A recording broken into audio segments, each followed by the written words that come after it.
Welcome to STV news. అసత్య ఆరోపణలు చేసే ముందు నిజాలు తెలుసుకోవాలని గచ్చిబౌలి డివిజన్ మాజీ కార్పొరేటర్ గంగాధర్ రెడ్డి సూచించారు. తాను గచ్చిబౌలి డివిజన్లోని ఎన్టీఆర్ నగర్లో తాను నిర్మిస్తున్న భవనాన్ని నిజాలు తెలుసుకోకుండా కబ్జా చేసి నిర్మిస్తున్నారని ఆరోపిస్తూ బీఆర్కే న్యూస్లో వచ్చిన కథనానికి స్పందిస్తూ అసత్య ఆరోపణలతో వార్తలు రాస్తే చట్టపరంగా చర్యలు ఉపక్రమిస్తామని, దీనిపై శేర్లింగంపల్లి జోన్ డీసీపీ చింతమనేని శ్రీనివాస్కు ఫిర్యాదు కూడా చేశామని ఆయన అన్నారు. తాను రికార్డు పరంగా అన్ని చూసి పట్టా అని నిర్ధారణ చేసుకున్నా కానీ కొనుగోలు చేసినట్లు ఆయన అన్నారు. ఎన్టీఆర్ నగర్లో నిర్మిస్తున్న ప్రతి నిర్మాణానికి తనకు ఎలాంటి సంబంధం లేదని, ఇక్కడ ప్రజా ప్రతినిధిగా కొంతమంది బీదవాళ్లు వస్తే సహకరించడం తప్ప అని ప్రశ్నించారు. రాజకీయంగా నన్ను ఎదుర్కోలేని కొందరు కావాలని ఆరోపణలకు తెరలేపారని, ఇలాంటి ఆరోపణలకు నేను భయపడనని, గచ్చిబౌలి డివిజన్ అభివృద్ధి ధ్యేయంగా ముందుకు సాగుతానని అన్నారు. నాపై ఆరోపణలు చేసిన రిపోర్టర్ జీవితం ఎలాంటిదో తనకు బాగా తెలుసని, అతను ఎక్కడ అక్రమంగా వసూలు చేస్తున్నారో తనకు మొత్తం తెలుసని, నీ బండారం మొత్తం బయట పెడతానని, దీనిపైన విచారణకు సిద్ధమా అని సవాల్ విసిరారు. అక్రమ వసూళ్లకు తాను సహకరించడం లేదని, తనపై తప్పుడు ఆరోపణలు చేస్తున్నారని, దీనిపై కేసు కూడా ఫైల్ చేయడం జరుగుతుందని, ఇక మీద చట్టపరంగానే చూసుకుంటానని ఆయన చెప్పారు. నమస్కారం. గత 2 రోజుల నుంచి ఒక యూట్యూబ్ ఛానల్లో బీఆర్కే న్యూస్ అనే ఛానల్లో నా మీద వ్యక్తిగతంగా కొన్ని ఆరోపణలు రావడం జరిగింది. మరి దాన్ని పరిశీలించిన తర్వాత ఆ బీఆర్కే న్యూస్ ఛానల్లో ఏదైతే వాస్తవాలుగా చిత్రీకరిస్తూ ఏదైతే ఎన్టీఆర్ నగర్లో ఒక బిల్డింగ్కి సంబంధించి నా ఫొటోస్ వీడియోస్ పెట్టి కొంతమంది రాజకీయ నాయకుల ప్రోద్బలంతో కావాలని గత 24 సంవత్సరాల నుంచి సుదీర్ఘ రాజకీయ కాలంలో ఉన్న నేను కార్పొరేటర్గా మొన్ననే పదవీ కాలం పూర్తి చేసుకున్న తర్వాత మరి నా మీద ఒక తీవ్రమైన ఆరోపణ చేయడం జరిగింది. బీఆర్కే న్యూస్ ఛానల్లో లోకల్ రిపోర్టర్ రవి, షేరింగంపల్లికి సంబంధించిన అతను. మరి అతనికి ఏ వాస్తవాలు తెలియకుండా, ఈ సర్వే నెంబర్ గురించి తెలియదు, ఆ ప్లాట్ ఎప్పుడు కొన్నాడో తెలియదు, అది ఆయన ఇల్లీగల్ కన్స్ట్రక్షన్, ఇది గవర్నమెంట్ ల్యాండ్, దాంతోపాటు ముఖ్యమైన ఆరోపణ ఇది కార్పొరేటర్ గచ్చిబౌలి కార్పొరేటర్ గంగాధర్ రెడ్డి కబ్జా చేసిందని ఏదైతే ఆరోపణ చేసిందో దాని మీద ఖండించడానికి నేను ఈ ప్రెస్ మీట్ ఏర్పాటు చేయడం జరిగింది. వాస్తవంగా గత 5 సంవత్సరాల నుంచి ఏ రోజు కూడా ఏ ప్రెస్ సోదరుడు కూడా నన్ను ఇబ్బంది పెట్టి కానీ నా మీద ఆరోపణ కానీ గత 20 సంవత్సరాల నుంచి ఏ ప్రెస్ సోదరుడు కూడా ఇప్పటి వరకు నా మీద ఒక ఆరోపణ చేయలేదు. నేను ఆ తప్పు చేయలేదు. వాళ్ళు కూడా ఇంతవరకు ఎక్కడ కూడా ఆరోపణ చేసి నా మీద ఎక్కడ కూడా రాసిన లేదు.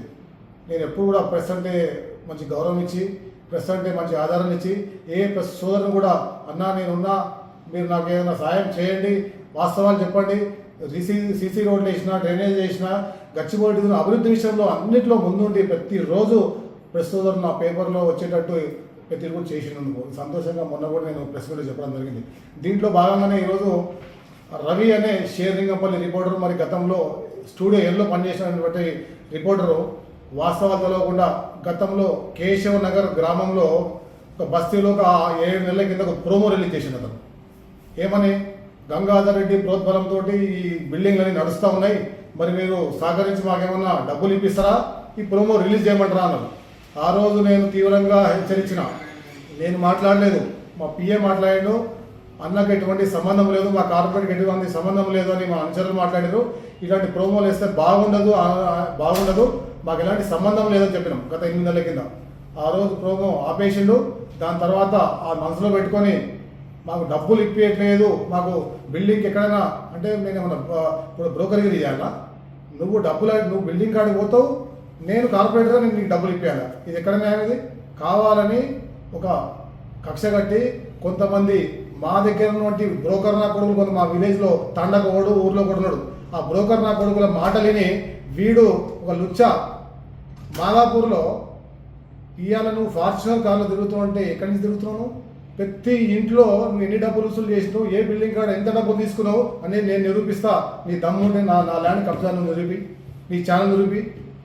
ఈ ల్యాండ్ ఎక్కడి నుంచి వచ్చిందో నేను కొన్నప్పటి నుంచి పేపర్లు నేను పెడతా, ఇక పేపర్లు నేను వాస్తవాలు పెడుతున్నా. కానీ నీ చరిత్ర ఏంది? 2009లో నువ్వు ఏడున్నావు, 2009లో ఇదే ప్రాంతంలో ఆనాటి భిక్షపతి గారు ఎమ్మెల్యే అయినప్పుడు ఇదే ల్యాండ్లో లైట్లు వేసింది మేము, డ్రైనేజ్ వేసింది మేము, పట్టాలు ఇప్పించిందంటే ఆ సీసీ రోడ్లు వేసేటప్పుడు కొంతమంది ఆపితే కూడా ఇది ఈ ప్రజలకు అందుబాటులో ఉండాలి, ఎన్టీఆర్ నగర్ సోఫా కాలనీ ఇదంతా కూడా పబ్లిక్ సంబంధించిందని చెప్పి ఆ రోజు మీటింగ్ ఏర్పాటు చేసినాం. ఆ రోజు నువ్వు ఏంటున్నావు, నీ బతికేంది? ఈ రోజు నువ్వు ఒక ఫార్చ్యూన్ కార్లో తిరుగుకుంటూ ఎక్కడక్కడ డబ్బులు వసూలు చేసుకుంటూ కార్పొరేటర్ని బ్లాక్మెయిల్ చేస్తే నీ పిఆర్ పెరుగుతుందో, నీ యాజమాన్యానికి పేరు వస్తుందో, ఒక కార్పొరేటర్ని బదనాం చేయాలనేది అయితే ఉద్దేశంతో నువ్వు పోతున్నావు, అది మంచి పద్ధతి కాదు. ఒక ప్రెస్ సోదరుని నువ్వు కూడా, ప్రెస్ అంటే విలువలు ఉండాలా, విలువలు పెంచుకోవాలా. బ్లాక్మెయిలింగ్ పాల్పడరా? ఎవరి మీద ఆరోపణ చేయ, నీ మీద ఎందుకు ఈ ఆరోపణ వస్తుంది? నువ్వు తప్పు చేయట్లేదా? నేను తప్పు చేసినాను, నువ్వు ఆరోపణ రా, నా వర్షం తీసుకో, నువ్వు వెయ్యి. కానీ మా దగ్గర ఉన్న కొంతమంది లుచ్చే మాటలు విని నువ్వు నా మీద బిల్డింగ్ కట్టినాను. నేను వాస్తవానికి 2010లో నా డాక్యుమెంట్గా నేను కొన్నా, అఫీషియల్గా కొన్నా, కాస్రా పాణిలో ఇది పట్టా ల్యాండ్, నేను నిరూపిస్తా. ఇవాళ 22 ఏళ్ళ ఏదైతే పెట్టిర్రో ప్రొవిడెడ్ అని చాలాసార్లు పెట్టడం జరిగింది. ఇవన్నీ బిల్డింగ్లు కావా? ఎన్టీఆర్ నగర్లో కానీ, గోపన్పల్లి కానీ, గోపన్పల్లి తాండా కానీ బిల్డింగ్లు కావా? నేను ఒక్కనే బిల్డింగ్ కడుతున్నా, కానీ మా ప్రజలు కట్టుకోవాలా, మా ప్రజలు ఇక్కడ ఉండాలా, నేనే ప్రోత్సహిస్తున్నా. ఈ బిల్డింగ్లు కట్టుకోవాలా, ప్రజలు బాగుండాలా. ఒక ప్రజాప్రతినిధిగా ఆపద ఉన్న ప్రజలు ఆదుకోవడానికి నేను ప్రజాప్రతినిధి అయినా, లేకపోతే ఇలా వసూలు చేసి బ్లాక్మెయిల్ చేసి డబ్బులు వసూలు చేసి మీకు ఇప్పినికే నేను ప్రజాప్రతినిధినా? అంటే నేను డబ్బులు వసూలు చేసి మీకు డబ్బులు ఇప్పిస్తే నువ్వు నాకు ప్రోమో వేయవు, లేకపోతే నువ్వు ఇట్లా బ్లాక్మెయిల్ చేస్తావు. ఇది మంచి పద్ధతి కాదని హెచ్చరిస్తున్నా. దీన్ని నేను మా పార్టీ వాళ్ళకి కూడా చెప్పడం జరిగింది. నేను ఈ బిల్డింగ్ సంబంధించి 640 గజాలు క్లియర్గా డాక్యుమెంట్ కొన్నా. గతంలో 15 సంవత్సరాలు క్యాంబ్రిడ్జ్ స్కూల్ అనేది పిల్లలకు స్కూల్ నడిపేయడం జరిగింది. ఒక 10,000 రెంట్ తీసుకొని 10 సంవత్సరాలు ఒక స్కూల్కి ఇస్తే ఆ పిల్లలు ఎంతోమంది స్కూల్ విద్యార్థులు ఇదే గ్రామం నుంచి వచ్చి చదువుకున్నది. ఆ రోజు నువ్వు ఏడున్నావు, నువ్వు ఎక్కడున్నావు, అసలు ఏమైనా ఐడియా ఉందా? ఒకసారి తెలుసుకొని మనం చెప్పమని చెప్తున్నాం. దాని తర్వాత కరోనా టైంలో ఎంతోమంది చనిపోతున్న ఈ సందర్భంలో అక్కడే వంటలు ఉండి సుమారు సంవత్సరం రోజులు మేము అన్నం పెట్టినాం అక్కడే, అదే ప్లాట్లోంచి. ఈ రోజు నా మీద కబ్జా అని చెప్పేసి నువ్వు ఇలా నీ పిఆర్ పెంచుకోనికే నువ్వు తెల్ల ఫార్చునర్ కొనుక్కొని చేయడానికి అనుకున్నావు. నీ ఫార్చునర్లు ఇవన్నీ కూడా పనిచేయవు. నేను కార్పొరేటర్గా ఎంత అయితే బాగా మాట్లాడుతానో, నేను ఈ వేదిక నుంచి కొంచెం పక్క జరిగితే నువ్వు నాతో తట్టుకోలేవు. నా మాటలు తనకు ప్రజల్లో పోతే నువ్వు ఊహించలేవు. నీకు కూడా ఫ్యామిలీ ఉంది, పిల్లలు ఉన్నారు. రేపు నా ఫ్యామిలీ నిన్న జరిగిన దాని మీద ఎంత పెద్ద బాధపడతానండి. మీ నాయన కబ్జా చేసిండు, బిల్డింగ్ కడుతుందంటే ఏంటిది? నాకు చాలా బాధ అనిపించింది. లేనిపోయిన ఆరోపణలు చేయొద్దు. మా దగ్గర ఉన్న కొంతమంది పనికిరాని లుచ్చాలుగా చెప్తున్నా, మీరు ఈ వీడియోలు తీసి రాత్రికి ఒకరికి ఫోన్ చేసి ఈ వీడియో సర్క్యులేట్ చేయండి, ఈ వీడియోలో సైట్ చేయండి అంటాడు ఒకడు. వాడిని చెప్తున్నా, బిడ్డ నీ 2-3 బిల్డింగులు 8-8 ఫ్లోర్లు కట్టినావు. నేను తలుచుకుంటే పునాదులతో దావా తీపిస్తా, రేపటి నుంచి లెక్క పెట్టి తీపిస్తా. ఏ కొడుకును కూడా వదిలేదు లేదు.